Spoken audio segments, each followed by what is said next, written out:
We're really excited because today we have a special guest. His name is Ignacio Gallego. He is a cellist and he plays with the Agarita Chamber Players. What we're really excited about is that he also grew up in Spain and he has a really good passion for cooking. So we're going to ask Mr. Ignacio here, what was it like growing up in Spain as a child? So I had a great time growing up in Spain. I'm from the center of Spain, about an hour and a half south of Madrid, in a region called Toledo. But I'm on top of that in a very rural place within Toledo. It's not in the city. It's actually in a 10,000 people town. The name of the town is Consuegra, and it's very characteristic of Spain because we have windmills, which are typical of Don Quixote, and also a medieval castle.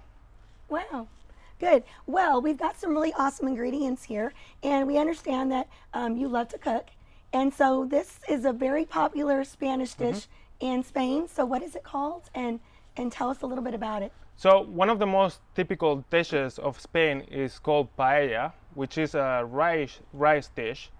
And it personally is actually also my favorite dish to make and to eat, because what you do with it is you basically take rice, you put it in a pan, which you can see here.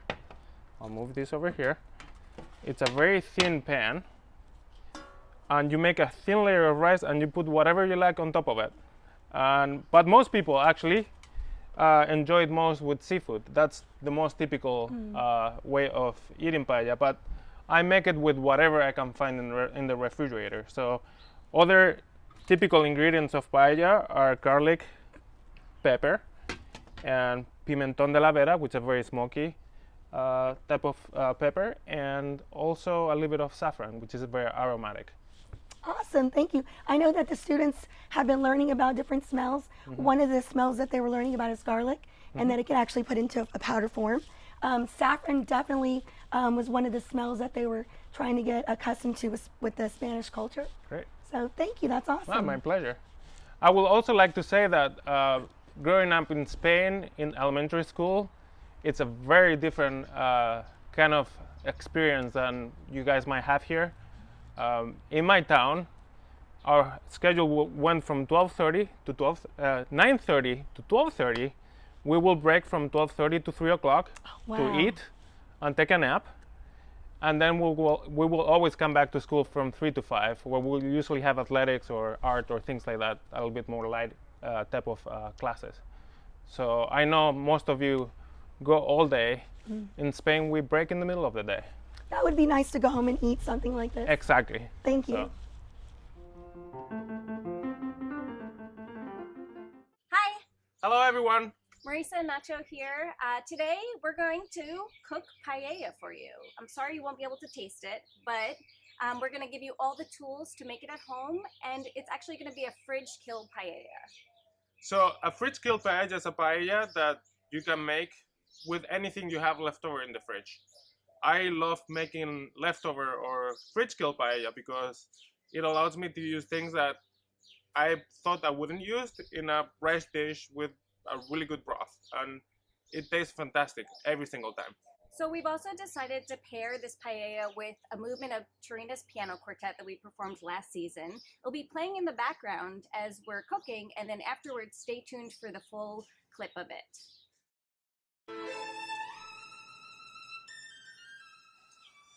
So the most important thing for any great paella is the stock.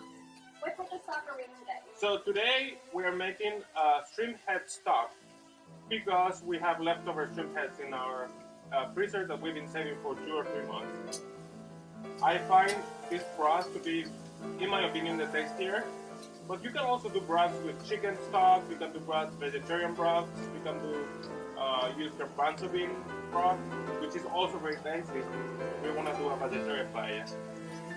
So we usually, whenever we see shrimp with head on, we buy it, use the shrimp, and always save the heads. So we have kind of a graveyard of shrimp heads in our freezer right now. So this was originally about a pound of shrimp, and we're just using the heads from that pound of shrimp. So the font, as you can see in the camera, it's quite intense, very orangey, dark orange. It's time for me to add the water.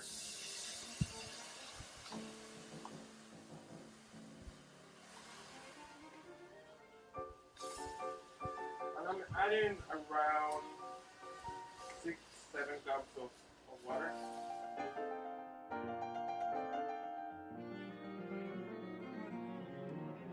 So we're at the second step of our paella, and it is making a sofrito.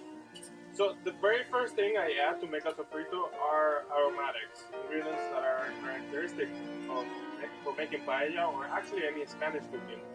Are red pepper, tomato, garlic, which I'll add a little bit later, and because we are fridge killing the paella, we're gonna add mushrooms.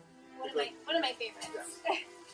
So I'm right now just embracing all those ingredients, so they get quite soft and cooked, and they release most of their flavor into the paella pan. And I'm gonna be looking also to have a little bit of a fun as well, as I did earlier with the broth.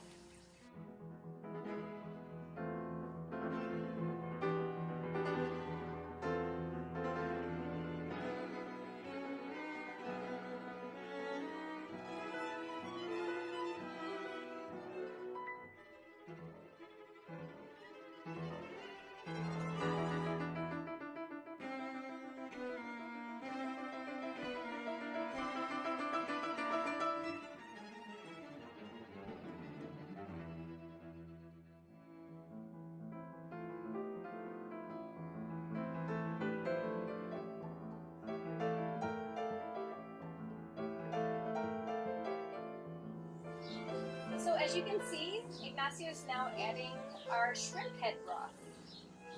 So the color, it's quite orangey, as I was explaining before, and the smell is incredible.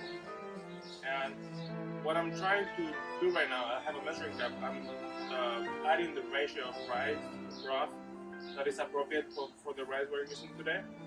So today we're using bomba rice, which is the most typical rice to be used for paella. But in reality, you can use arborio rice as a great substitute. We just happen to have paella rice because we make paella all the time. So what's the ratio of rice to broth? So for bomba rice, I usually do 1 cup of rice for 3 cups of broth. But if you're using arborio, I would say use 1 cup of rice to 1 cup of broth.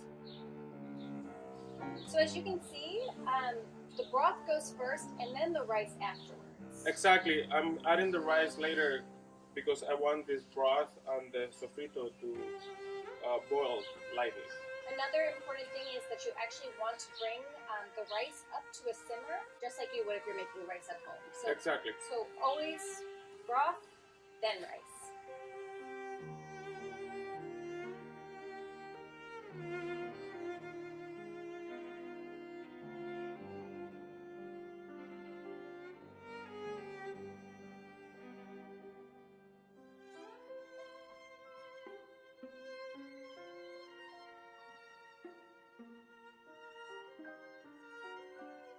So as you can see, we now have added our shrimps and artichokes. We're in our last step, aren't we? We are, and our last step is happening about 10 to 15 minutes after you have added the rice and the broth.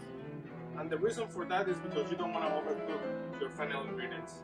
Shrimps cook quite fast, and artichokes tend to produce a tint, a greenish tint that I don't like when you see it in the paella rice.